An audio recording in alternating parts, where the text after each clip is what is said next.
नमस्कार दोस्तों, मैं हृदय मिश्रा आप सभी का स्वागत करता हूं डिकोड एग्जाम के इस प्लेटफॉर्म पे।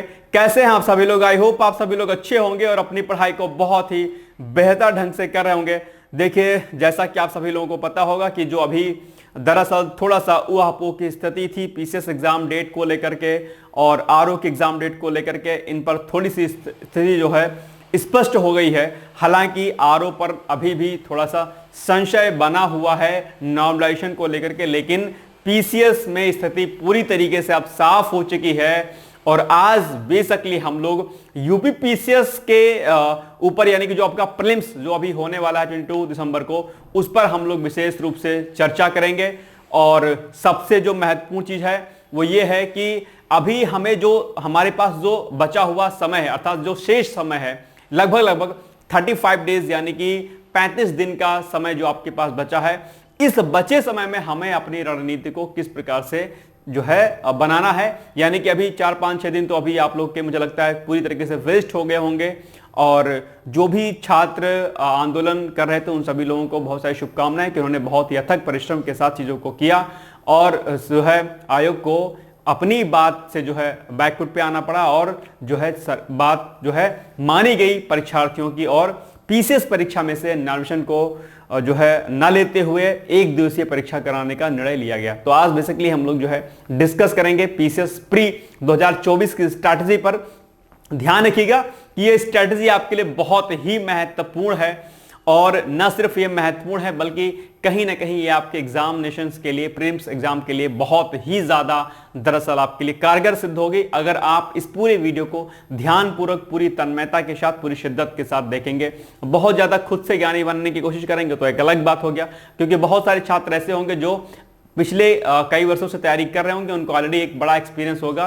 तो ये बेसिकली वीडियो उन छात्रों के लिए है जो बिगिनर्स हैं, या यूं कहूं मैं जिनको अभी तैयारी में आए हुए कुछ ही समय हुआ। ये उन अभ्यर्थियों के लिए है। आप अगर पहले से बहुत जानकार हैं तो ये आपके लिए वीडियो नहीं है। हालांकि आप देखेंगे तो आपके लिए भी फायदेमंद हो सकता है, लेकिन एक बात का विशेष ध्यान दीजिएगा कि अनवांटेड थोड़ा कमेंट करने से बचिएगा। ये मेरी आपसे हम्बल रिक्वेस्ट है, क्योंकि बहुत जो है शिद्दत के साथ वीडियो बनाया गया है और मुझे लगता है कि इसका बेनिफिट आप सभी लोगों को बहुत ही बेहतरीन तरीके से मिलेगा।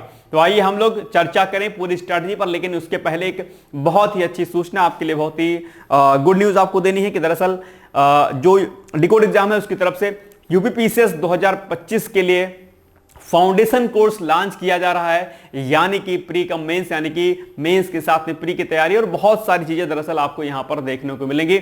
यानी कि जिन परीक्षार्थियों को, जिन अभ्यर्थियों को 2025 में पीसीएस का एग्जाम देना है, वो अभ्यर्थी डिकोड एग्जाम के प्लेटफॉर्म से जुड़ करके 2025 के बैच में एडमिशन ले सकते हैं। क्या कुछ इस पूरे फाउंडेशन कोर्स में रहेगा, थोड़ा सा हम लोग क्रमवार इस पर एक बार चर्चा कर लेते हैं। थोड़ा सा समय निकालिएगा आप, ठीक है। और बहुत शॉर्ट में बताऊंगा मैं, बहुत बड़ा वीडियो नहीं होगा, ठीक है। थोड़ा सा शॉर्ट वीडियो हम लोग बना करके फिर स्ट्रैटेजी पर अपने आते हैं 2024 की स्ट्रैटेजी पर, ठीक है। तो बेसिकली क्या होगा, ये जो 2025 के प्रोग्राम हम लोग लॉन्च कर रहे हैं, ये इंटीग्रेटेड प्रोग्राम है जिसमें आपका जो है मेंस के साथ में आपकी प्री की तैयारी, इसके साथ में इंटरव्यू की तैयारी, इसके साथ में आपका पीवाईक्यूज, चाहे वो प्री का पीवाईक्यूज हो, चाहे आपका मुख्य परीक्षा का पीवाईक्यूज हो, आंसर राइटिंग प्रोग्राम हो, आपकी प्री की टेस्ट सीरीज हो, आपकी मेंस की टेस्ट सीरीज हो, आपका निबंध का पेपर हो, आपका सीसैट का पेपर हो, आपका हिंदी का पेपर हो, ये सारी चीजें समग्र रूप से आपको जो है एक ही कोर्स में, एक ही प्लेटफॉर्म पर आपको इकट्ठे देखने के लिए मिलेंगे। और बहुत ही जो है बेहतर प्रोग्राम ये डिजाइन किया गया है आपके एग्जाम के लिए, जहां पर आपको रिकॉर्डेड वीडियो मिलेंगे और आप उस वीडियो को दरअसल आप असीमित बार देख सकते हैं एप्लीकेशन पर डाउनलोड करके, हमारे वेबसाइट पर भी डाउनलोड करके। 18 महीने का हमारा ये वैलिडिटी रहेगा, पूरा 9 महीने के अंदर करीब करीब ये पूरा का पूरा कोर्स, जो जिसमें आपको प्री प्लस मेंस जो है होगा, टेस्ट सीरीज होगी, सारी चीजें समग्र रूप से जो कि यहां पर आप देख पा रहे होंगे, सारी चीजें आपको वहां पर दी जाएंगी ओवरऑल, ठीक है। सबसे अच्छी जो बात है वो ये है कि आप लोग जो है, जो भी टीचर्स होंगे विषयवार, आप उन संबंधित विषयों के टीचर्स से आप बात कर पाएंगे अपनी व्यक्तिगत समस्याओं के साथ साथ में। आप अलग जो भी समस्या आपकी विषय की होगी, आप टीचर से अपनी विषय संबंधित जानकारी को प्राप्त कर सकते हैं। इसके अलावा आप लोग जो भी आंसर्स अपने लिखेंगे, कॉपी आपकी चेक की जाएगी, उस पर फीडबैक दिया जाएगा। यानी कि जहां एक और आप कोर्स से जुड़े हुए रहेंगे तो वहीं दूसरी ओर जो है आप प्री प्लस मेंस के पीवाईक्यूज को भी करते रहेंगे। और साथ ही साथ में जो सबसे बड़ा जो ड्रॉबैक रहता है भर्तियों का, वो मुख्य परीक्षा की आंसर राइटिंग प्रैक्टिस नहीं करते हैं। एक लंबे समय तक कोचिंग करते हैं, उसके बावजूद भी वो मुख्य परीक्षा की आंसर राइटिंग प्रैक्टिस नहीं करते हैं, और यही सबसे बड़ा घातक साबित होता है उनके मुख्य परीक्षा में। इसके लिए हम लोगों ने शुरुआती दौर से ही, यानी कि जब कुछ क्लासेस आपकी शुरुआत में चल जाएंगे, उसके कुछ दिन बाद आपको मुख्य परीक्षा की आंसर राइटिंग प्रोग्राम से जोड़ा जाएगा, जहां पर आप अपने आंसर को लिखोगे, टीचर्स को सेंड करोगे, टीचर आपको फीडबैक देगा, ठीक है। और बाद में जब पूरा कोर्स आपका समग्र रूप से समाप्त हो जाएगा, उसके बाद हम लोग आपको मुख्य और प्री परीक्षा के टेस्ट सीरीज के साथ जोड़ेंगे, ताकि जो है एक समराइज वे में आपके पूरे पाठ्यक्रम का जहां एक और रिवीजन हो जाए, इसके साथ ही साथ में आओ वो प्रैक्टिस भी आपकी जो है पूरी तरीके से हो जाए।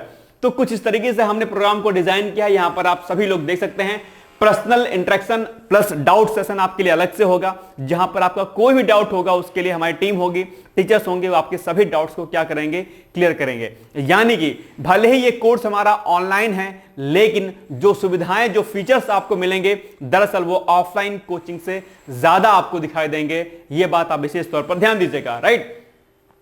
इसके अलावा आप लोग अगर बात करते हैं तो थोड़ा सा जो भी आप हम लोग जो फीस हमने जो रखी है, ठीक है, वो फीस हम लोग आपको रिफंड कर देंगे। कब रिफंड कर देंगे हम? जब आप मुख्य परीक्षा को क्रैक कर लेंगे। यानी अगर पीसीएस 2025 में अगर आप हमारे यहां पे एडमिशन लेते हैं डिकोड एग्जाम के प्लेटफॉर्म पे, तो अगर आपने प्री के साथ मुख्य परीक्षा को क्रैक कर लिया है, मुख्य परीक्षा को क्रैक करने के साथ ही as a reward, as a gift, हम आपको आपके द्वारा दी गई फीस को रिटर्न कर देंगे, रिफंड कर देंगे, ताकि व्यक्तिगत रूप से आप, हो सकता है कि आपका इंटरव्यू ना हो या कुछ भी प्लस माइनस हो सकता है, हालांकि ईश्वर ना करे कि आप इंटरव्यू दें और आपका सिलेक्शन ना हो, लेकिन फिर भी 0.00% अगर मान के चलते हैं कि अगर नहीं होता है तो जो पैसा हम आपको वापस करेंगे, आप उसका फायदा अगली बार ले पाएं या उसका कुछ अलग इस्तेमाल कर पाएं, और बाकी आगे भी आप हमसे जुड़े रहेंगे। ऐसा नहीं रहेगा कि हमारा आपका जो संबंध है वो ब्रेक हो जाएगा, राइट। तो ये सारी चीजें जो है रहेंगी आपके पास, और इस बाकी सभी चीजों के डिटेलिंग के लिए आप लोग जो है क्या कर सकते हैं, जो नीचे नंबर दिए गए हैं 6307495944 पर, या फिर आप 9506742546 पर व्हाट्सएप कॉल करके आप पूरी जानकारी प्रदान कर सकते हैं, यानी कि ले सकते हैं। वहां से आपको पूरी जानकारी यहां से दी जाएगी, और जो भी आपके लेक्चर्स होंगे उसके लिए हम लोग प्रॉपर शेड्यूल बनाएंगे। उसी शेड्यूल के अकॉर्डिंग जो है आपको लेक्चर्स प्रोवाइड किए जाएंगे, और जो नोट्स आपको दिए जाएंगे पीडीएफ फाइल में, जो है फॉर्म में आपको नोट्स दिए जाएंगे, और आप जो है उसका प्रिंट आउट करके जो है पढ़ सकते हैं, राइट। तो ये सारी चीजें दरअसल इस कोर्स में हैं, आप लोग जुड़ सकते हैं। और इसके अलावा अगर आपको यूपीपीसीएस 2025 को लेकर के अगर आपके मन में कोई डाउट है, कोई शंका है, कोई भी चीज अगर आपको समझ में नहीं आती है, आपको लगता है कि इस पर आपको विचार करना है, आपको लगता है कि मेरी पढ़ाई नहीं हो पा रही ठीक ढंग से, कोई भी जानकारी अगर आपको चाहिए, व्यक्तिगत समस्या है, स्ट्रैटेजी नहीं समझ में आ रही है, क्या कैसे करें, इन सभी चीजों की जानकारी के लिए आप सीधे तौर पर आप मुझसे बात कर सकते हैं या डिकोड एग्जाम की टीम से बात कर सकते हैं, जिसके लिए आपको गूगल फॉर्म फिल करना होगा, जिसका लिंक आपको डिस्क्रिप्शन बॉक्स में दिया गया है। गूगल फॉर्म को फिल करिएगा, वहां पर जो है आपको कुछ टाइम बाद आपको पास कॉल आएगी, उस कॉल के माध्यम से आप अपनी सभी समस्याओं को शेयर कर पाएंगे, चाहे वो स्ट्रैटेजी की प्रॉब्लम हो, चाहे वो किसी अन्य विषय में प्रॉब्लम हो, या फिर आपको एडमिशन लेना है, कोई भी क्वेरी करनी है, उसके लिए आपको गूगल फॉर्म यहां पर फिल करना होगा, और आपके पास कॉल के माध्यम से चीजें आपकी शॉर्ट आउट कर दी जाएंगी, ठीक है। तो ये एक हमने आपको सूचना दी जो आपके लिए क्या थी, जरूरी थी। चलिए, इसके अलावा इस सूचना को आप शायद सभी लोग जानते होंगे कि पीसीएस का एग्जाम अभी आपका लगा ही हुआ है दिसंबर में। इसके अलावा आरओ एरो फिलहाल एग्जाम डेट आरओ की नहीं आई है, लेकिन मुझे लगता है कि थोड़ा सा इसमें डिले हो सकता है, तो ऐसे में आप लोग अपनी प्रैक्टिस लगातार कर सकते हैं। किताबें आप लोगों ने बहुत टाइम से पढ़ी हुई होंगी, लेकिन अब समय है आप लगातार प्रैक्टिस करें। खासकर पीसीएस के अभ्यर्थियों के लिए इस समय practice and more than practice ये सबसे ज्यादा जरूरी है, और अभी हम लोग इस पर चर्चा भी करेंगे। लेकिन इसके पहले आप लोग देख लीजिए कि यहां पर डिकोड एग्जाम की तरफ से ये प्रोग्राम चलाया जा रहा है, जिसका नाम है RO and UPCS prelims 2024 video test series. इसके माध्यम से आपको जो है 9000 यानी कि 9000 प्रश्नों का आपको जो है 9000 प्रश्नों के माध्यम से आपको पूरे पाठ्यक्रम का आपको सिलेबस का जो है रिवीजन कराया जाएगा, और जो है इसके अलावा आपको यहां पर टेस्ट सीरीज वगैरह भी आपको दी जाएंगी। यानी कि अगर बात करते हैं हम लोग आरओ की, तो यहां पर 15 आरओ के टेस्ट होंगे, 10 पीसीएस के टेस्ट होंगे, और 5 सीसैट के टेस्ट होंगे, ये सभी आपको बायलिंगुअल फॉर्म में आपको विद व्याख्या आपको दिए जाएंगे, यानी कि आपका माध्यम इंग्लिश हो या हिंदी हो, कोई भी सभी चीजें जो है आपको यहां से कराई जाएंगी। तो ये सारी चीजें दरअसल आप लोग जो है देख सकते हैं। इसके लिए अगर आपको इस कोर्स को अगर आपको ज्वाइन करना है तो उसके लिए यहां पर व्हाट्सएप नंबर दिया गया है, आपको लिखना होगा व्हाट्सएप पर वीडियो टेस्ट और उसको लिखकर भेज देना होगा 9506742546 पर, या फिर आप व्हाट्सएप कर सकते हैं 6307495944 पर। तो ये महत्वपूर्ण जानकारी थी जो आपको शेयर करनी थी। अब हम सीधे तौर पर आते हैं आज के वीडियो पर, यानी कि आज के टॉपिक पर जो उस पर हमें चर्चा करनी थी आपसे। ठीक है, 22 दिसंबर की डेट आप सभी लोगों को पता है कि एग्जाम की लगी हुई है, और ऐसे में हमें क्या कुछ रणनीति बनानी है, आइए हम लोग इस पर चर्चा करते हैं। सबसे पहले तो हमें इस बात पर विशेष ध्यान देना है कि दरअसल हमें अपने पूरे दिन को किस प्रकार से डिवाइड करना है, यह सबसे अहम है। मेरी बातों को बहुत ध्यानपूर्वक आप लोग समझने की कोशिश कीजिएगा, क्योंकि आज अगर आप ये बात मेरी ठीक ढंग से समझ पाते तो मुझे लगता है कि यह आपके लिए बहुत ज्यादा कारगर साबित होगी। ठीक है, तो सबसे बड़ी समस्या तो यही आती है, स्ट्रैटेजी तो हम बनाए ठीक है, लेकिन उस स्ट्रैटेजी बनाने से पहले हमें पूरे दिन को जो है एक तरीके से मैनेज करना होगा कि किस तरीके से हम अपने पूरे दिन को मैनेज कर पाए, जिसकी वजह से जो है कहीं कोई समस्या आपको ना उत्पन्न होने पाए। ठीक है, तो देखिए यूपीपीएससी 2024 है। अब सबसे पहले हम लोग बात करते हैं कि कितने दिन शेष बचे हैं। तो लगभग अगर हम लोग कल से देखें, यानी कि संडे वनडे से देखें, तो आप ये पाएंगे कि लगभग 35 डेज आपके पास बचे हुए हैं। ठीक है, 35 दिन। अब इसी 35 दिन का सारा गेम है, और इस 35 दिन में मैं एक बात यहां पर पहले ही कह दे रहा हूं, मैंने कई बार कहा भी आपसे कि इस 35 दिन में आपको इतनी मेहनत करनी है कि आपका एक दिन आपके 2 दिन के क्या हो, बराबर हो। दैट मीन्स कि अगर आपका ये 35 दिन है तो ये 35 दिन आपका 70 दिन के क्या हो, बराबर हो जाए, यानी कि आपको इसको मल्टीप्लाई 2 से कर देना है। दैट मीन्स आपको ये 70 डेज आपका क्या हो, ये हो जाए। ठीक है, ये बात आपको यहां पर विशेष तौर पर ध्यान देनी, यानी कि एक दिन आपके 2 दिन के बराबर हो जाए, इतनी मेहनत दरअसल आपको करनी है। यह बात आपके दिमाग में आ गई। चलिए आगे बढ़ते हैं हम लोग। अब क्या करना है, आपके पास एक दिन है। ठीक है, अब इस एक दिन को, यानी कि अपने पूरे दिन को आपको मैनेज कैसे करना है, कब कब क्या क्या पढ़ना है, आपकी अपनी स्ट्रैटेजी कुछ हो सकती है, कोई दिक्कत नहीं है। लेकिन आज जो मैं बताने जा रहा हूं, अगर आपको मेरी बातें समझ में आती हैं तो आप उसको आप मैनेज कर सकते हैं, या क्रम को अपने क्या कर सकते हैं, आप चेंज कर सकते हैं। ठीक है, जैसे कि पहले भाग की बात करते हैं, अपने पूरे दिन को आप क्या करना है, 4 दिन में आपको डिवाइड कर लेना है। पूरे दिन को आपको 4 भाग में डिवाइड कर लेना है। भाई सिंपल सी बात है, सुबह होती है, फिर दोपहर होता है, शाम होती है, फिर रात होता है, ये होता है ना। तो इसी तरीके से आपको डिवाइड करना है। तो पहले का जो आपका पहला भाग होगा, यानी कि आपके मान के चलिए कि जो जब आप सो के उठते हैं उसके बाद कुछ समय, 1.5-2 घंटे का समय, यह घंटा बहुत प्रोडक्टिव होता है, बहुत ही बेहतर होता है। और इसमें आप क्या काम करिए, इसमें आप वो काम करिए जिसमें आप बहुत बोर होते हैं। और बोर 2 ही चीजों में आप होते होंगे। एक, वैसे तो 3 चीजें होती हैं बोर होने वाली, लेकिन फिलहाल हम 2 पर चर्चा करेंगे। पहली किसमें बोरियत होती होगी आपको, टेस्ट सीरीज लगाने में। टेस्ट सीरीज लगाने में सबसे ज्यादा बोरियत होती होगी। दूसरा बोरियत होती होगी आपको पीवाईक्यूज लगाने में। और तीसरी जो बोरियत होती है वो होती है आपकी नोट्स बनाने में। तो नोट्स बनाने पर अभी हम लोग चर्चा नहीं करेंगे, क्योंकि अभी वो समय नहीं है। 2 बिंदु पर हम लोग चर्चा करेंगे, यानी कि 2 बिंदु जो आपको सबसे कठिन लगते हैं, टेस्ट सीरीज और पीवाईक्यूज। ये दोनों काम आपको दोपहर के 12-1 बजे से, यानी कि जब आप थोड़ा सा निद्रा वाले स्थिति में जाते होंगे दोपहर में खाना पीना खा करके, उसके पहले, यानी लगभग 1-2 बजे के पहले का जो आपका समय होगा, उस समय को आप क्या करिए, यानी कि लगभग मैं 7:30-8 से टाइम मान के चला हूं, मैं 8 बजे मान के चलता हूं। 8 बजे से 8 से लेकर के 2 आपका 2 बजे तक का समय होगा। ठीक है, इसको 2 भाग में आपको डिवाइड करना है। इसमें पहले भाग में आपको लगाना है क्या, टेस्ट सीरीज। आप ये मान के चलिए कि 8 से लगभग 10:30 तक या 10 तक आप मान के चलिए कि आपको टेस्ट लगाना है। ठीक है, और आधे घंटे का ब्रेक कर लीजिए। उसके बाद लगभग जो है आप 11 से मान लीजिए, 11 से लेकर के 1 तक या 2 तक, जो जितना भी आप पढ़ पाए। ठीक है, 1 या 2 जितना भी आप पढ़ पाए, इतने में आप क्या लगाएं, पीवाईक्यूज लगाएं। क्या लगाएं, पीवाईक्यूज लगाएं। ठीक है, तो दोपहर तक का समय, 2 बजे तक का समय, 8 से लेकर के 2 बजे तक का समय आपका 2 चीजों में जाएगा, यानी कि एक टेस्ट सीरीज में और एक जाएगा आपका पीवाईक्यूज में। यही 2 चीज बोर होते हैं, ये 2 काम आप कर लोगे, आप 2 काम ये कर लोगे तो आपका दिन बड़ा अच्छा आपको महसूस होगा कि यार 2 बड़े काम हमने कर लिए, जिसमें आपको सबसे ज्यादा दरअसल बोरियत महसूस होती है, राइट। चलो ये हो गया आपका।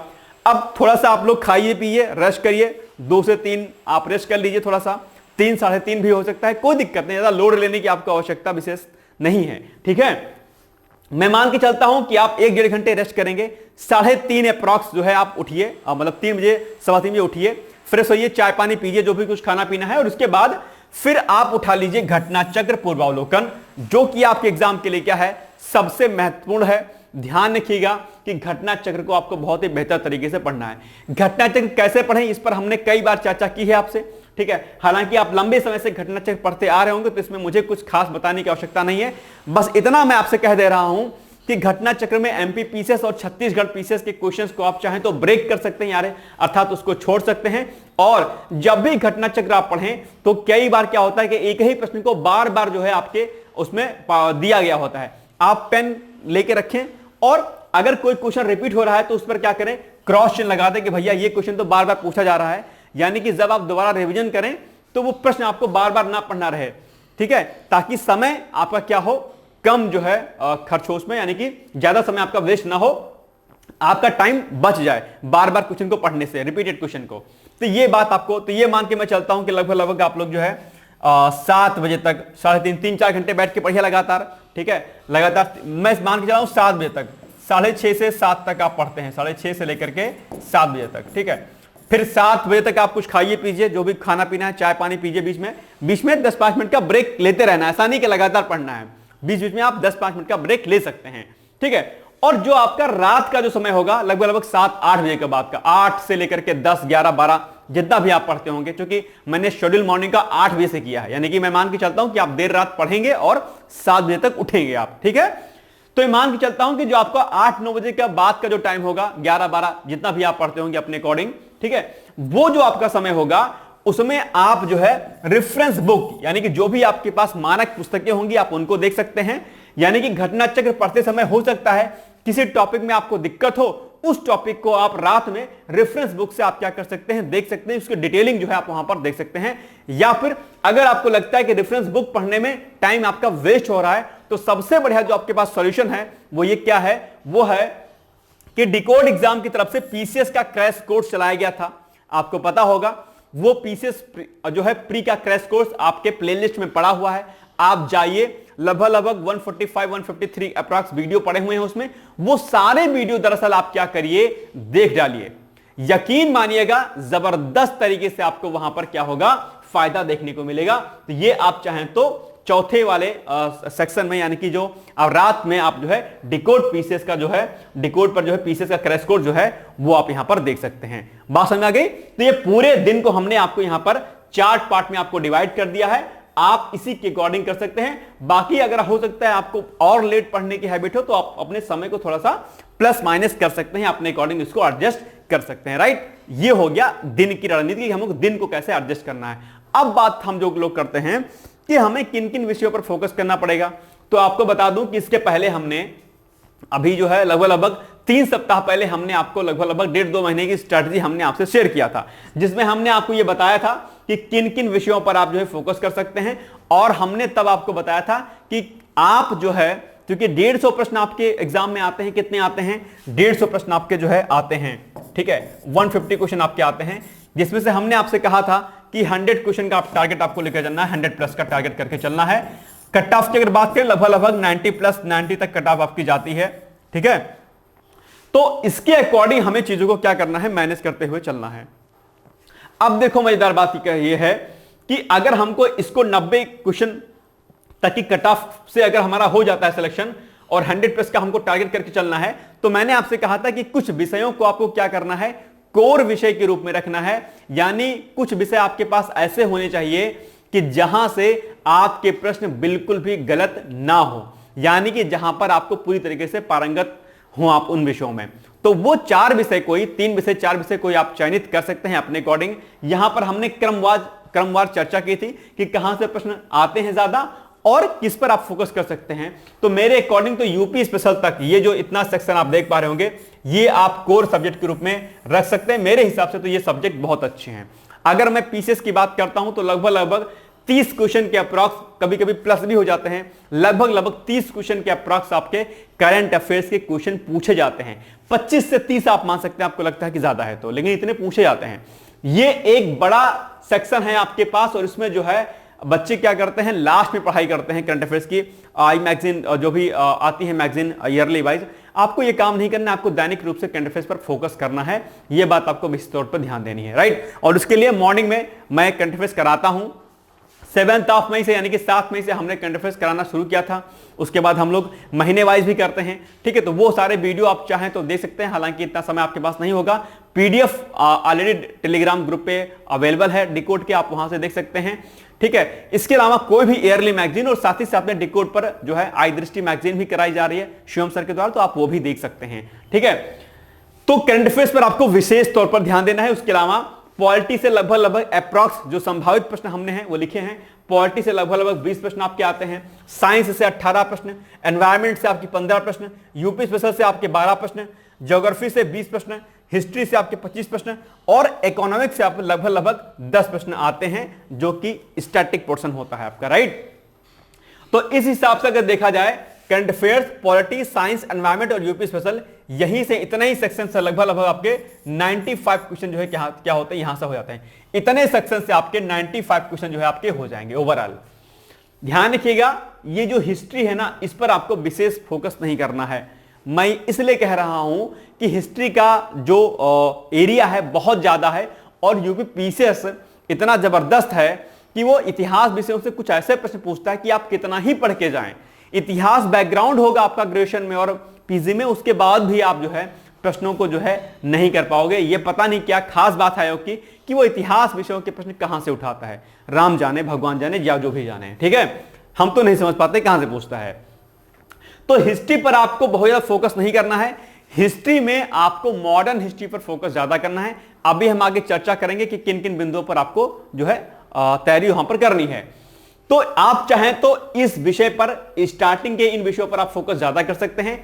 आप इन विषयों के अलावा, हो सकता है आपको ज्योग्राफी अच्छी लगती हो तो आप ज्योग्राफी को यहां पर रख सकते हैं, किसी और विषय को यहां पर एक्सचेंज कर सकते हैं, कोई दिक्कत नहीं है, अदला बदली सी कर सकते हैं। आप अपने अकॉर्डिंग 3-4 विषयों को यहां पर रखें कि इन विषयों पर आपको भरपूर मेहनत करनी है, कि यहां से प्रश्न लगभग आपके सभी सही होने चाहिए, और जो विषय आपको वीक लगते हैं, जिसमें आप कमजोर हैं, उन विषयों को आप क्या करिए, थोड़ा सा एवरेज कर लीजिए कि अगर उसमें से अगर 15-20 क्वेश्चन आते हैं तो कम से कम आप उसमें से 40%, 50% प्रश्नों को हल कर पाने की स्थिति में रहें, ठीक है। यह बात समझ में आ गई आपके।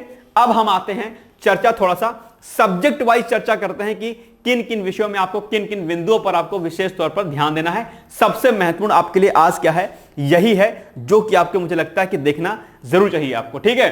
सबसे पहले करंट अफेयर्स। करंट अफेयर्स के लिए आप जो है 7 से 8 महीने का करंट अफेयर्स जो होगा वो आप लोग क्या करिएगा, अच्छे तरीके से रेडी कर लीजिएगा। सबसे ज्यादा जो करंट अफेयर्स पूछे जाते हैं वो 5, 6, 7 महीने, 8 महीने के पूछे जाते हैं, लेकिन फिर भी सेफ जोन में रहने के लिए आप लोग 1 साल के, विगत 1 वर्ष के करंट अफेयर्स पर आप लोग एक बार जो है थोड़ा सा देख लीजिएगा, ताकि ऐसा ना हो कि कहीं चीजें छूट जाएं आपसे। क्योंकि कुछ क्या होता है कि जो कुछ योजनाएं होती हैं वो पुरानी पूछ ली जाती हैं, ये बात आपको ध्यान रखना है, ठीक है।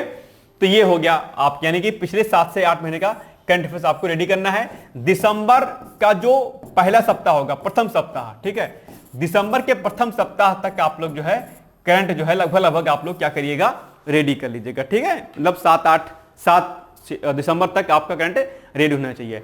ये नहीं कि नवंबर तक का ही नहीं, 7-8 तक, दिसंबर तक आप लोग करंट अफेयर्स को रेडी करके जाइएगा, ठीक है। चलो आगे बढ़ते हैं हम लोग। तो करंट अफेयर्स आपको लगभग 7 से 8 महीने का रेडी करना है, जो कि आपके लिए सबसे महत्वपूर्ण सेक्शन भी है आपके लिए, यानी कि कहीं ना कहीं आपके सक्सेस में इसका रोल क्या है, बहुत बड़ा है। इसके अलावा अब हम लोग थोड़ा सा विज्ञान विषयों पर चर्चा करते हैं। विज्ञान विषयों में जो सबसे ज्यादा फोकस आपको करना होगा, वो फोकस करना होगा आपको बायोलॉजी वाले सेक्शन पे, यानी कि जीव विज्ञान पर। वहां पर सबसे ज्यादा प्रश्न पूछे जाते हैं। फिर उसके बाद पूछा जाता है भौतिक विज्ञान से, यानी कि फिजिक्स से, और उसके बाद फिर पूछा जाता है रसायन विज्ञान से, यानी कि आपकी केमिस्ट्री से। तो हम लोगों ने कुछ कुछ पॉइंट्स पर चर्चा की है, किन किन पर आपको विशेष तौर पर फोकस करना है। तो विज्ञान में अगर हम भौतिक विज्ञान की अगर बात करते हैं तो अक्सर सदिश राशियां, अदिश राशियों से बहुत प्रश्न पूछे जाते हैं, आपको इनको रेडी करना है। गुरुत्वाकर्षण, ठीक है, इस पर भी बहुत प्रश्न पूछते हैं, कई बार एग्जाम्पल के भी यहां पर पूछते हैं, रेडी करना है। ध्वनि की चाल है ना, और ध्वनि तरंगे, कई इस पर हर वर्ष जो है आपको प्रश्न यहां पर देखने को मिलते हैं। उष्मा का संचरण, जिसमें आप लोग देख पढ़ते होंगे चालन, संवहन और विकिरण, ठीक है, यहां से प्रश्न अक्सर पूछा जाता है। और उष्मा गतिकी के नियम, थर्मोडायनेमिक्स के रूल ऑफ थर्मोडायनेमिक्स ये भी पूछता है आपसे। प्रकाश का पूरा चैप्टर बहुत इंपॉर्टेंट है। लाइट का जो चैप्टर भाई साहब बहुत इंपॉर्टेंट है। इसमें आपको जो है प्रकाश का परावर्तन, अपवर्तन, इसमें लेंस, आपका दर्पण, ठीक है, जो भी चीजें आप लोग निकट दृष्टि दोष, दूर दृष्टि दोष, उसको दूर करने के लिए क्या कुछ किया जाता है, ठीक है, ये सारी की सारी चीजें प्रकाश वाले चैप्टर में आपको दिखाई देंगी। और इस चैप्टर को आपको पूरी तरीके से जो भी चीजें यहां पर दी गई होंगी सबको आपको बहुत ही बेहतर ढंग से आपको क्या करना है, रेडी करना है। यह वीडियो जो आर वाले जो अभ्यर्थी होंगे वो भी देख सकते हैं, कोई नुकसान उनके लिए नहीं है, ठीक है।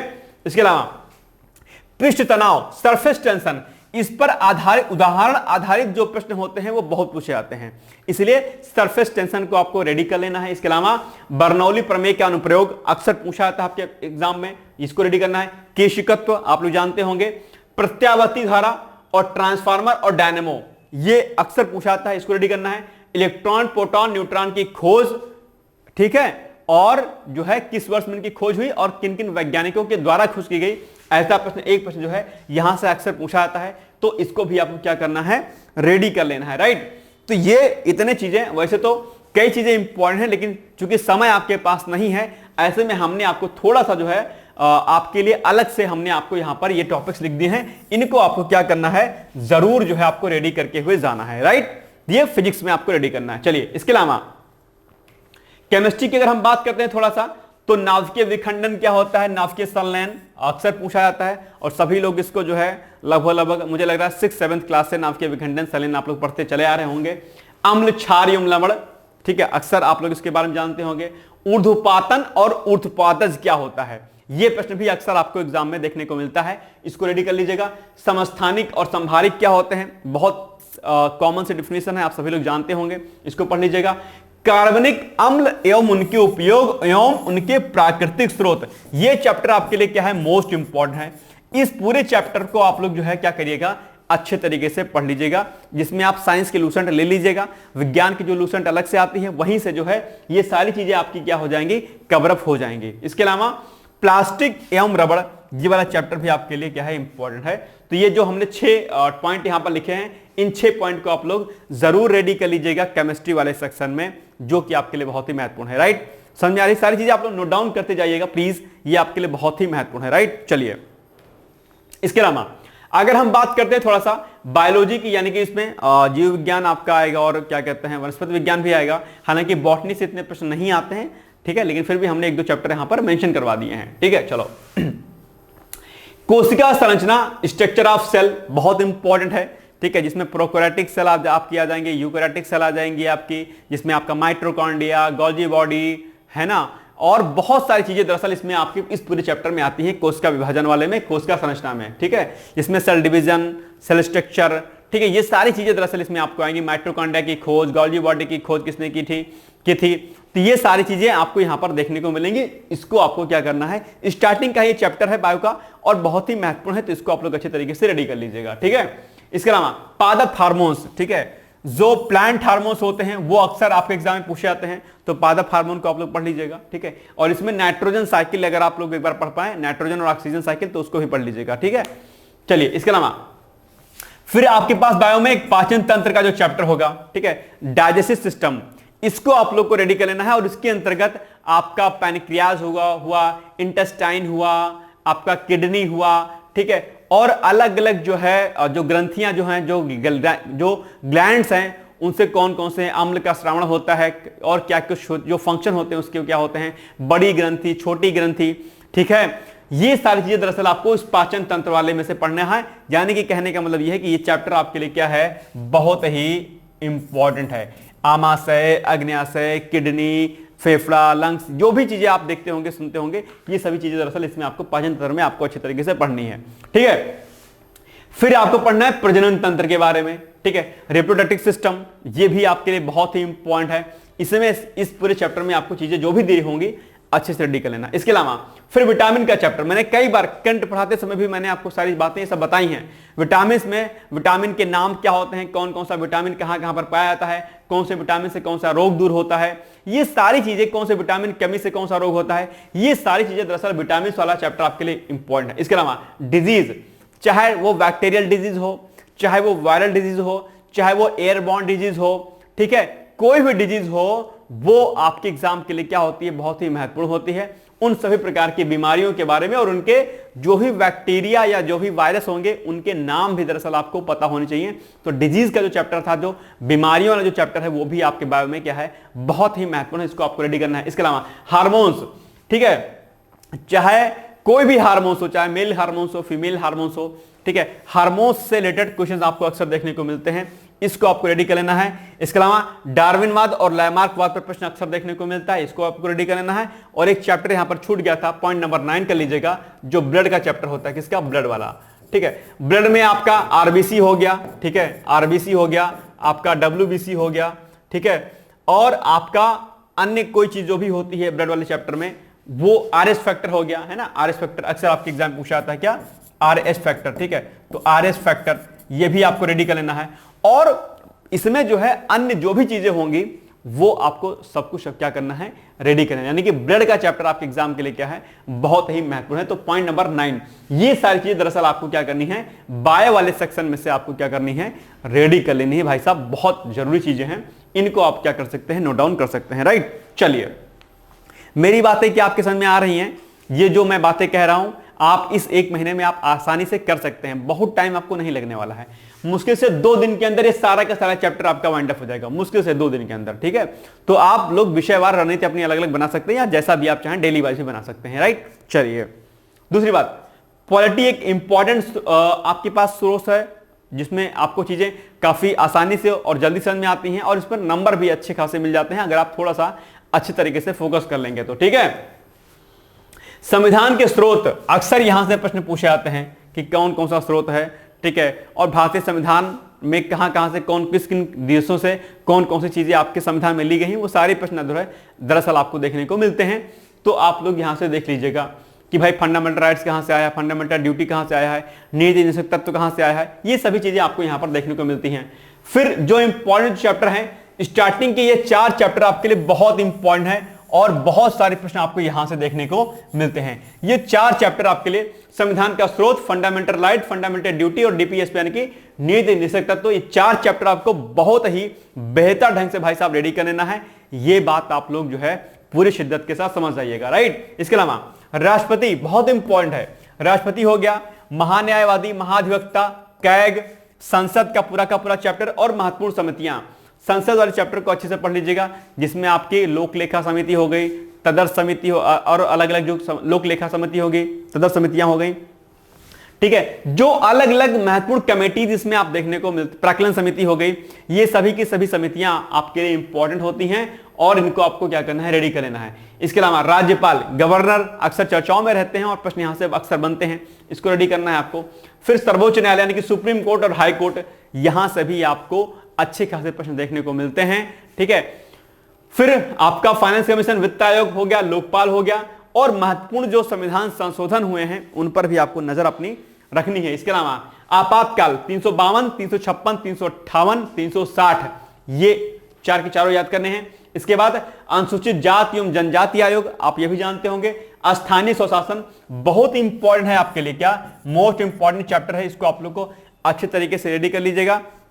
इसमें जो अलग अलग कमेटियां बनी हैं, चाहे वो बलवंत राय मेहता समिति हो, ठीक है, चाहे इसके अलावा जो है आपकी अशोक मेहता समिति, अशोक मेहता समिति हो, इसके अलावा चाहे जीवी राव समिति हो, ठीक है, एलएम सिंघवी समिति हो, इन सभी समितियों पर आपको जो है विशेष तौर पर चर्चा करनी है। यानी कि आपको ये कब कब जो है समितियां बनाई गई थी, कब कब इन्होंने रिपोर्ट सबमिट की और क्या क्या इनके रिकमेंडेशंस थे, ये आपको यहां से पढ़ना है, ठीक है। इसमें आपको नगरीय निकाय वगैरह जो भी होते हैं वो भी आपको अच्छे से पढ़ लेना है। इसके अलावा उपरोक्त विषयों पर आधारित महत्वपूर्ण अनुच्छेद, यानी कि जो आप 14 पॉइंट देख रहे हैं, इन पर जो जो इंपॉर्टेंट आर्टिकल्स होते हैं वो आपको तैयार करना है। जैसे कि अगर राज्यपाल आप पढ़ रहे हैं या राष्ट्रपति पढ़ रहे हैं तो राज्यपाल या राष्ट्रपति की नियुक्ति किस अनुच्छेद के तहत होती है, इनके वेतन और जो भत्ते दिए जाते हैं वो किस अनुच्छेद के माध्यम से दिए जाते हैं, ठीक है, इनको किस अनुच्छेद के तहत इनको जो है हटाया जा सकता है, आदि आदि इस प्रकार के जो प्रश्न होते हैं अक्सर आपके एग्जाम में देखने को मिलते हैं। एक महत्वपूर्ण बात मैं यहां पर और चर्चा कर दे रहा हूं और वो ये कि जब भी आप पॉलिटी को विषय पढ़ें, पॉलिटी को पढ़ें तो केंद्र और राज्य को क्या करें, अच्छे तरीके से पढ़ें। अच्छा, एक चीज यहां पर वो छूट गया है आपका, ठीक है, अनुसूची, ठीक है, अनुसूची इसमें कर लीजिएगा ऐड।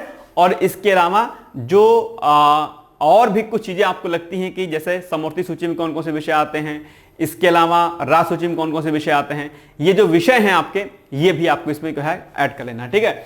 अब एक बात ध्यान रखना, जो मैं कह रहा था आपसे कि जब आप राष्ट्रपति को पढ़ें, क्या, जब आप राष्ट्रपति को पढ़ें, ध्यान रखिएगा, जब आप राष्ट्रपति को पढ़ें तो इसी के पैरेलल आप लोग क्या करिए, इसी के पैरेलल आप लोग राज्यपाल को पढ़ लीजिए। क्या पढ़ लीजिए, राज्यपाल को पढ़ लीजिए, ठीक है। जब आप पीएम प्रधानमंत्री को पढ़िए तब साथ ही साथ में आप लोग क्या करिए, सीएम को अर्थात मुख्यमंत्री को पढ़ लीजिए। जब आप सुप्रीम कोर्ट को पढ़िए तो इसी के साथ साथ में क्या करिए, हाई कोर्ट को पढ़ लीजिए। जब इस तरीके से आप पढ़ेंगे तो क्या पाएंगे, यानी कि फिर आप में दिक्कत नहीं होगी, आसानी से आप पॉलिटी को समझ पाएंगे और आपके पॉलिटी के प्रश्न जो है गलत आपसे नहीं होंगे। और अनुच्छेद जो हमने आपको बताया, सभी अनुच्छेदों पर चर्चा नहीं करनी है, महत्वपूर्ण जो अनुच्छेद होते हैं उन पर आपको जो है चर्चा करनी है। एक दिन क्या करेंगे, एक क्लास ले लेंगे जिसमें हम लोग महत्वपूर्ण अनुच्छेदों पर एक बार चर्चा कर लेंगे, राइट। चलिए आगे बढ़ते हैं हम लोग। इसके अलावा एक सेक्शन आपके पास सामने है पर्यावरण का, जिसमें से आपको पारिस्थितिकी तंत्र का जो चैप्टर है उसको अच्छे से रेडी कर लेना है। बायोडायवर्सिटी, बायोडायवर्सिटी में बायोडायवर्सिटी के प्रकार, संरक्षण, इसमें in situ conservation, ex situ conservation, इसी के अंतर्गत नेशनल पार्क, ठीक है, wildlife sanctuary, bird sanctuary, ठीक है, और जो आर्द्र भूमियां होती हैं, वेटलैंड्स होते हैं, कितने वेटलैंड्स हैं, ये सभी चीजें दरअसल आपको बायोडायवर्सिटी में देखने को मिलेंगी। और बहुत ही इंपॉर्टेंट ये चैप्टर आपके एग्जाम के लिए क्या है, हो जाता है। इसके लिए आप जो है बायोडायवर्सिटी वाले पूरे चैप्टर को, यानी कि जिसको हम जैव विविधता बोलते हैं, इस चैप्टर को आप लोग बहुत ही अच्छे तरीके से रेडी कर लीजिएगा। इसके अलावा प्रदूषण में प्राथमिक प्रदूषक और द्वितीयक प्रदूषक क्या होते हैं बहुत पूछता है। और प्रदूषण में चाहे वो जल प्रदूषण हो, चाहे वो ध्वनि प्रदूषण हो, ठीक है, चाहे वायु प्रदूषण हो, जितने भी प्रदूषण होते हैं उन सभी पर आपको एक अच्छी सी जो है पकड़ बना के रखनी है और उनको आप लोग कर लीजिएगा। जल प्रदूषण में जो बीओडी होता है, जो डीओ होता है, जो सीओडी होता है, इसको एक बार आप लोग अच्छे से पढ़ लीजिएगा। और कौन कौन से चीजें होती हैं उनको भी आपको अच्छे से करना है, यानी किस किस एलिमेंट से कौन कौन से डिजीज भी हो सकती हैं, जैसे आपका पारा से, ठीक है, आपका अलग अलग जो एलिमेंट और होते हैं, ठीक है, उन कैडमियम से कौन सा रोग होता है, कैडमियम वगैरह, मिनी माता किससे होता है, ये सब चीजें दरअसल आप इसमें यहां पर देख लीजिएगा। ओजोन परक्षण यानी कि ओजोन डिप्लीशन और ग्लोबल वार्मिंग, यहां से प्रश्न तो बनता ही बनता है, इसमें तो कोई शक ही नहीं है, इसको अच्छे से रेडी कर लीजिएगा। 17 जो आपके एसडीजी गोल हैं बहुत ही इंपॉर्टेंट है, 17 एसडीजी गोल हैं, बहुत है इंपॉर्टेंट आपके एग्जाम के लिए और यहां से प्रश्न अक्सर आपको देखने को मिलते हैं। तो कौन कौन से गोल में क्या क्या दिया गया है इसको आपको रेडी कर लेना है। इसके अलावा महत्वपूर्ण कन्वेंशन जो भी हुए हैं, चाहे वो पेरिस समिट हुआ हो आपका, चाहे अर्थ समिट रहा हुआ हो पूर्व में आपका, चाहे वियना कन्वेंशन रहा हो, ये जितने कन्वेंशन जितने भी समिट हुए हैं वो आप लोग इस पर अच्छे से पकड़ बना लीजिएगा। इसके अलावा यूट्रोफिकेशन जिसको हम लोग सुपोषण कहते हैं, अक्सर आपके एग्जाम में पूछा जाता है, तो यूट्रोफिकेशन हो गया, पिरामिड हो गया, फूड जाल हो गया यानी कि खाद्य जाल हो गया, इकोटोन, जैव आवर्धन जिसको हम लोग बायोमैग्निफिकेशन कहते हैं, और इसमें EIA भी ऐड कर लीजिएगा। EIA यानी कि एनवायरमेंटल इंपैक्ट असेसमेंट जिसको हम लोग बोलते हैं, EIA, इसको भी रेडी कर लीजिएगा। इसके अलावा renewable non renewable energy source जो होते हैं, ठीक है, और इस पर आधारित जो करंट अफेयर्स होते हैं, इसमें आपको करंट अफेयर्स पर विशेष तौर पर आपको क्या करनी है, चर्चा करनी है, यानी और पॉलिटी वाले में भी आपको करंट अफेयर्स पर विशेष ध्यान देना है, राइट। तो ये सारी चीजें दरअसल आपको एनवायरमेंट वाले सेक्शन से आपको पढ़नी है। ये सारी बातें भाई साहब आप लोग प्लीज नोट डाउन करते रहिए, बहुत महत्वपूर्ण चीजें हैं, ठीक है। आगे बढ़ते हैं हम लोग। नेक्स्ट है उत्तर प्रदेश विशेष, यहां पर आपको विशेष मेहनत नहीं करनी है, आप PYQs को एक बार लगा लीजिएगा, उत्तर प्रदेश विशेष के प्रश्न आपके गलत नहीं होंगे। इसके अलावा करंट की अगर हम बात करें तो डिकोड एग्जाम पर ही दिवाकर सर के द्वारा करंट का जो है पर महीने यानी कि हर महीने यूपी PCS जो आपका होता है एग्जाम, उसमें जो ये उत्तर प्रदेश विशेष का जो सेक्शन होता है वो सर कराते हैं, तो आप लोग सर के दिवाकर सर के वीडियो देख लीजिएगा, वहां से आपका ये जो उत्तर प्रदेश विशेष का जो करंट अफेयर्स है वो रेडी हो जाएगा और PYQs के माध्यम से इसका जो स्टैटिक पोर्शन है वो आपका वहां से क्या हो जाएगा, रेडी हो जाएगा। ज्यादा दिमाग लगाने की आवश्यकता आपको नहीं है। इसके अलावा जनसंख्या एवं नगरीकरण यानी कि जो सेंसस आपका है, यहां से भी प्रश्न अक्सर आपको देखने को मिलते हैं। तो ऐसे में दरअसल आप लोग जो है एक पतली सी बुक आती है परीक्षा वाणी वगैरह की, उसको ले सकते हैं, या फिर डिकोड एग्जाम के माध्यम से ही पुराने वीडियो पड़े हैं सेंसस के, आप उनको देख लीजिएगा, यहीं से आपका काम हो जाएगा। या पीवाईक्यूज को लगा लीजिएगा, तो सेंसस वाले जो भी प्रश्न आपके आते हैं आपके एग्जाम में, वो सभी के सभी दरअसल आपके हो जाएंगे, कोई दिक्कत वहां पर आपको देखने को नहीं मिलेगी, राइट। इसके अलावा अगर हम लोग थोड़ा सा बात भूगोल विषय पर कर लेते हैं, तो भूगोल में आप सभी लोग जानते होंगे कि यहां पर 2 सेक्शन होते हैं। 2 सेक्शन में से यानी कि विश्व का भूगोल और भारत का भूगोल, इन दोनों भूगोल में से जो विश्व का भूगोल होता है वो कम आता है, और भारत के भूगोल से प्रश्नों की संख्या क्या होती है, ज्यादा पूछी जाती है। तो भारत के भूगोल पर आपको विशेष ध्यान देना है, और भारत के भूगोल में किन किन विषयों पर आपको फोकस करना है, किन किन टॉपिक्स पर फोकस करना है, ये यहां पर दिया गया है, आप लोग एक बार देख लीजिए। जैसे कि भारत के भूगोल के अंतर्गत जो आपका आर्थिक भूगोल है उस पर आपको विशेष तौर पर ध्यान देना है, यह बात आप ध्यान रखिएगा। इसके अलावा कर्क, मकर एवं विषुवत रेखा के बारे में डिटेल्स में पढ़ लीजिएगा। दूरस्थ बिंदु कौन कौन से हैं, ठीक है, जैसे किबुदु हो गया, और बाकी जो अलग अलग दिशाओं में जो दूरस्थ बिंदु है भारत के, उन पर आपको नजर रखनी है। दर्रे अक्सर आपके एग्जाम पूछाता है। प्रजातियां, जनजातियां, अपवाह तंत्र, ठीक है, अपवाह तंत्र में जो महत्वपूर्ण नदियां हैं जैसे गंगा हो गई, यमुना हो गई, ठीक है, इन पर आपको विशेष ध्यान देना है। झेलम हो गई, ठीक है, ब्रह्मपुत्र हो गई, तो ये नदियां कहां से इनका उद्गम होता है, कहां पर ये अपना जल छोड़ती हैं, इनकी सहायक नदियां, और इनके दाएं से कौन सी नदी गुजरती है, इनके बाएं से कौन सी नदी गुजरती है। और नेशनल पार्क जब आप लोग पढ़िएगा तो वहां पर भी एक प्रश्न पूछता है अक्सर कि इस नेशनल पार्क से या इस सेंचुरी से कौन सी नदी होकर बहती है, ऐसा प्रश्न भी आपके एग्जाम में पूछा आता है। तो एनवायरमेंट के सेक्शन में जब आप लोग नेशनल पार्क को पढ़िएगा तो यह भी साथ में पढ़ते हुए चलिएगा कि कौन सी नदी उस नेशनल पार्क से या सेंचुरी से होकर गुजरती है। बात समझ में आ गई? चलो आगे बढ़ते हैं हम लोग। इसके अलावा वर्षा के प्रकार कितने होते हैं ये आप लोग अक्सर देखते होंगे, यह भी इंपॉर्टेंट होता है। मिट्टी, दोमट मिट्टी हो गई, काली मिट्टी हो गई, ठीक है, ये सब जो चिकनी मिट्टी हो गई, ये मिट्टियों से संबंधित एक प्रश्न पूछता है। बहुउद्देशीय नदी घाटी परियोजनाएं बहुत पूछता है प्रश्न यहां से भी। इसके अलावा हरित क्रांति आप लोग जानते होंगे, प्रमुख फसलें जो भी होती हैं, ठीक है, और जो आपके जो रबी की फसलें कौन सी होती हैं, जायद की कौन सी होती हैं, ऐसे प्रश्न भी अक्सर आपके एग्जाम में आते हैं। तो यहां से आप फसलें वाले चैप्टर को रेडी कर लीजिएगा। झूमिंग कृषि यानी कि झूमिंग कल्टीवेशन आप सभी लोग जानते होंगे, ये पूछता है। खनिज संसाधन, उद्योग, परिवहन, ये चैप्टर भी आपके लिए क्या है, बहुत ही इंपॉर्टेंट है। और इसके बाद फिर मिसलेनियस का सेक्शन आएगा, यानी कि विविध का सेक्शन आएगा, ये आप लोग लूसेंट से क्या करिएगा, रेडी कर लीजिएगा। तो सारा का सारा जो भारत का भूगोल है वो रेडी हो जाएगा। ये सभी चैप्टर आपके लिए क्या है, बहुत इंपॉर्टेंट है। मतलब कि इस एक महीने में आपको इन सभी विषयों पर, इन सभी टॉपिक पर आपको क्या करना है, विशेष तौर पर आपको ध्यान देना है, राइट। चलिए आगे बढ़ते हैं हम लोग। अब बात हम लोग थोड़ा सा कर लेते हैं विश्व के भूगोल पर। तो विश्व के भूगोल में अक्षांश, देशांतर रेखा है, और उसके पहले ब्रह्मांड।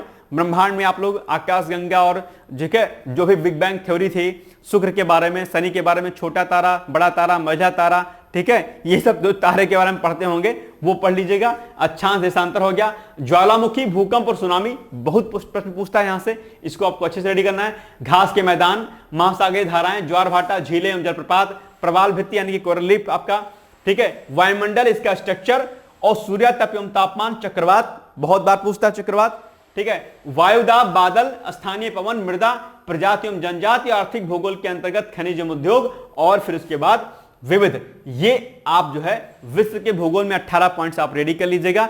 घटना चक्र से आप कर सकते हैं, कोई दिक्कत नहीं है, ठीक है, ज्यादा दिमाग नहीं लगाना है आपको, या पीसीएस का जो क्रैश कोर्स चलाया गया था डिकोड पर, वहां से आप देख सकते हैं, ठीक है। चलो इसके अलावा इतिहास में हमने आपसे कहा था ज्यादा दिमाग लगाने की आवश्यकता नहीं है। दिमाग लगाना होगा तो आधुनिक भारत पर लगाइएगा, उसके बाद प्राचीन भारत पर लगाइएगा, और उसके बाद फिर मध्यकालीन भारत पर लगाइएगा, ठीक है। तो हमने यहां पर क्या किया है, पॉइंट्स को अलग अलग कर दिया है कि इन पर आप फोकस करना है। अगर हम बात करते हैं थोड़ा सा एंशिएंट हिस्ट्री की, अर्थात प्राचीन भारत की, तो वहां से आपको करना है क्या, ये है आपका प्राचीन भारत, ठीक है, यहां लिख लीजिए प्राचीन भारत। प्राचीन भारत में से आपको सिंधु घाटी सभ्यता, वैदिक सभ्यता, जैन धर्म, बौद्ध धर्म और मौर्य एवं गुप्त काल, इतना आप चैप्टर आप लोग क्या करिएगा, रेडी कर लीजिएगा। आपके प्रश्न यहां से गलत नहीं होने वाले हैं, इतना बहुत इंपॉर्टेंट चैप्टर है, इसको आपको रेडी कर लेना है। मध्यकालीन भारत की बात अगर हम लोग करते हैं थोड़ा सा, तो यहां पर आपको मुगल साम्राज्य पढ़ लेना है, मराठा राज्य पढ़ लेना है, और उसके बाद सूफी संत का जो चैप्टर लास्ट में जो दिया गया है उसको कर लेंगे।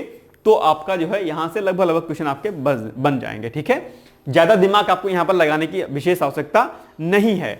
इसके अलावा अगर हम बात करते हैं थोड़ा सा आधुनिक भारत के इतिहास की, तो उसमें सबसे पहले आपको क्या काम करना है, जो भी महत्वपूर्ण गवर्नर जनरल वायसराय, ठीक है, हुए हैं, उनके कार्यकाल में कौन कौन से महत्वपूर्ण कार्य हुए हैं। जैसे किसके कार्यकाल में नेटिव मैरिज एक्ट आया, ठीक है, किसके काल में सती प्रथा का अंत किया गया, किसके कार्यकाल में यूजीसी की स्थापना की गई। ऐसे जो प्रश्न होते हैं अक्सर आपके एग्जाम में पूछे जाते हैं। तो महत्वपूर्ण जितने भी गवर्नर जनरल वायसराय हुए हैं, उनके कार्यकाल में क्या क्या हुआ है, उन सभी बिंदुओं पर आपको नजर रखनी है। इसके अलावा 1857 का जो रेवोल्यूशन हुआ है, यानी कि जो 1857 की जो क्रांति हुई थी, यहां से बहुत बार प्रश्न पूछा जाता है, इसको आपको अच्छे से रेडी कर लेना है। महत्वपूर्ण जितने भी विद्रोह हुए हैं, चाहे वो आपके सन्यासी विद्रोह रहे हों, ठीक है, लिख लीजिएगा आप लोग एक बार, सन्यासी विद्रोह और जो भी आपके आदिवासी विद्रोह हुए हैं, उनको आपको क्या करना है, अच्छे तरीके से रेडी कर लेना है। आदिवासी विद्रोह में बिरसा मुंडा आप जानते होंगे, अभी हाल ही में क्या हुआ, उनकी जयंती भी बनाई गई है। ठीक है, तो आप लोग जो है इसको अच्छे तरीके से रेडी कर लीजिए। इसके अलावा कुछ महत्वपूर्ण व्यक्तित्व हैं जिन पर मैं अक्सर चर्चा करता रहता हूं कि इनके बारे में, इनके महत्वपूर्ण किताबें, पत्रिकाएं जो भी आंदोलन के द्वारा किए गए होंगे, उनको आपको पढ़ना है। वो महत्वपूर्ण व्यक्तित्व मॉडर्न हिस्ट्री में कौन कौन से हैं। पहले हैं आपके महात्मा गांधी, यहां से ट्रक भर भर के क्वेश्चन आते हैं महात्मा गांधी से, तो महात्मा गांधी जी को, बापू जी को बहुत ही अच्छे से आपको रेडी कर लेना है। ठीक है, इनकी जो भी महत्वपूर्ण पत्रिकाएं होंगी, महत्वपूर्ण जो आंदोलन हुए होंगे, सभी कुछ आपको इनके बारे में पढ़ना है। इसके अलावा आपके लिए इंपॉर्टेंट हो गए पंडित नेहरू जी, सरदार वल्लभ भाई पटेल, ठीक है, सुभाष चंद्र बोस, अंबेडकर, डॉक्टर भीमराव अंबेडकर जी, गोपाल कृष्ण गोखले, बाल गंगाधर तिलक। इनके बारे में आपको ये कुछ महत्वपूर्ण जो व्यक्तित्व हमने यहां पर लिख दिए हैं, इनके बारे में आपको डिटेल्स में अच्छे तरीके से जानकारी आपको एकत्रित करते हुए चलनी है। प्रमुख समाचार पत्र जो भी हुए हैं, ठीक है, मुस्लिम लीग हो गया, माले मिंटो सुधार हो गया, होम रूल लीग आंदोलन हो गया। इसके अलावा रॉलेट एक्ट आप सभी लोग जानते होंगे, जलियांवाला बाग का संबंध इससे है। खिलाफत आंदोलन, असहयोग आंदोलन, साइमन कमीशन, सविनय आज्ञा आंदोलन, गांधी इरविन समझौता, गोलमेज सम्मेलन, Poona pact, Cripps mission, Bharat छोड़ो आंदोलन और कैबिनेट मिशन की योजना। ये इतने चैप्टर आपके आधुनिक भारत के लिए क्या हैं, बहुत महत्वपूर्ण हैं, जिन पर आपको विशेष तौर पर क्या करनी है, चर्चा करनी है। यानी कि आपको अच्छे तरीके से इस पर क्या करना है, अपनी पकड़ मजबूत बनानी है कि यानी कि इनके आए हुए प्रश्न जो है आपके एग्जाम में गलत ना होने पाए। ठीक है, इसके अलावा इकोनॉमिक्स के मोस्टली क्वेश्चंस क्या होते हैं भाई साहब, करंट ओरिएंटेड होते हैं, ध्यान रखिएगा। ठीक है, सभी प्रश्न करंट से आते हैं, लेकिन फिर भी हमने कुछ चीजों को यहां पर मेंशन किया हुआ है, आप लोग इसको देख सकते हैं। राष्ट्रीय आय क्या होती है, इसको आप लोग देख लीजिएगा। बैंकिंग का चैप्टर बहुत इंपॉर्टेंट होता है, जिसमें से आपको रेपो रेट हो गया, रिवर्स रेपो रेट हो गया, आरबीआई की स्थापना, उसके फंक्शन, आरबीआई का जो है राष्ट्रीयकरण कब किया गया, उसका मुख्यालय कहां पर है, ये सारी बातें आपको यहां पर देखनी है। इसके अलावा जो मौद्रिक नीति होती है, मौद्रिक पॉलिसी होती है, मॉनेटरी पॉलिसी, उसको आपको पढ़ना है। राजकोषीय नीति या घाटा, राजकोषीय नीति या राजकोषीय घाटा, इसको पढ़ना है। बजट एवं आर्थिक समीक्षा बहुत इंपॉर्टेंट है, ऑलरेडी दिवाकर सर ये कराते हैं, उन्होंने कराया है, देख लीजिएगा। गरीबी, बेरोजगारी, ठीक है, यानी कि जो आपका पॉवर्टी है और अनएम्प्लॉयमेंट है, ये बहुत जरूरी है। इससे संबंधित जो महत्वपूर्ण समितियां हैं वो आपको करनी है। और लैरेंज वक्र, फिलिप्स वक्र अक्सर पूछता है, इसको आपको, गिनी गुणांक आल्सो, ठीक है। फिर प्रमुख वित्तीय संस्थान एवं उनके मुख्यालय, पंचवर्षीय योजना, और फिर करंट पर विशेष ध्यान। यानी कि इतने करने के बाद करंट की जो भी चीजें चर्चाएं में होंगी वो आप लोग यहां से क्या करिएगा, रेडी कर लीजिएगा। ये हो गया आपका इकोनॉमिक्स का सेक्शन। तो ओवरऑल हमने आपको जो है चीजें थोड़ा सा यहां पर हमने आपको बता दी किस किस सब्जेक्ट से क्या क्या करना है। लास्ट में आपका विविध बच जाएगा। विविध में आप जो है क्या कर सकते हैं, आप एग्रीकल्चर को रख सकते हैं, ठीक है, वैसे तो इकोनॉमिक्स में हो जाता है, एग्रीकल्चर हो गया, और एक सेक्शन आपका बचेगा कंप्यूटर का, ठीक है, ये आप विविध में रख लीजिएगा और लूसेंट से आप तैयार कर लीजिएगा। तो आपका विविध वाला सेक्शन भी क्या हो जाएगा, जिसको हम लोग मिसलेनियस बोलते हैं, ये सेक्शन भी दरअसल आपका यहां से क्या हो जाएगा, रेडी हो जाएगा। तो ये हमने आपको थोड़ा सा विषयवार रणनीति बनाई है कि किस प्रकार से आपको किस विषय में आपको फोकस करना है। फिलहाल आपको एक बात पर ध्यान देना है कि इस समय आप लोग जितने ज्यादा बहुविकल्पीय प्रश्नों से गुजरेंगे उतना ज्यादा आपके लिए क्या होगा, इंपॉर्टेंट होगा।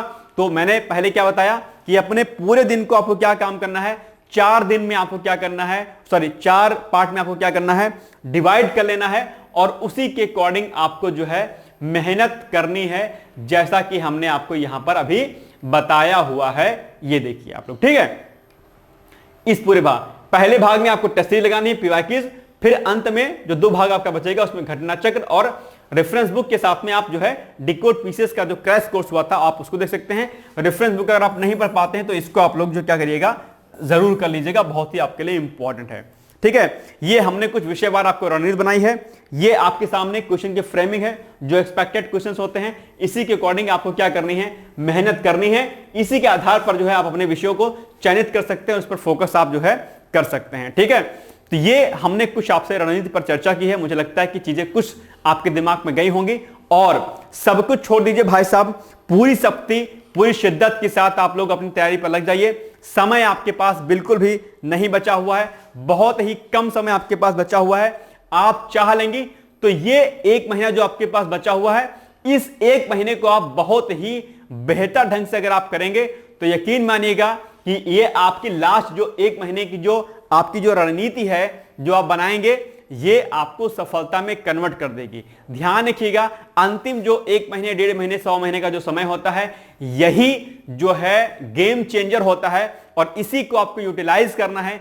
इसलिए बिना कुछ सोचे जो हो रहा है उसको होने दीजिए, लगातार मेहनत करिए। कहीं कोई समस्या होती है, हमने आपसे कहा था पीसीएस में आपको कोई दिक्कत होती है या आपको एडमिशन लेना है 25 के लिए 2025 के लिए, या आपके मन में कोई क्वेरी है, डिस्कशन बॉक्स में गूगल फॉर्म का लिंक दिया गया है, गूगल फॉर्म को फिल करिए और उसको सबमिट कर दीजिए। वहां पर आप सीधे तौर पर आप मुझसे जुड़ के बात कर सकते हैं या अन्य फैकल्टी से आप बात कर सकते हैं, अपनी प्रॉब्लम का सॉल्यूशन आप जो है वहां पर ले सकते हैं, कोई दिक्कत नहीं है। 2024 से संबंधित भी अगर आपको रणनीति पर चर्चा करनी है या कोई और डिस्कस करना है, आप सीधे तौर पर आप मुझसे जुड़ करके बात कर सकते हैं। तो बाकी मेरी तरफ से आप सभी लोगों को बहुत सारी बेस्ट विशेष हैं और मुझे यकीन है कि आप इस बताई हुई रणनीति के अनुसार कार्य करेंगे और अपनी सफलता को जल्दी से जल्दी अतिशीघ्र जो है क्या होंगे उसको हासिल करेंगे।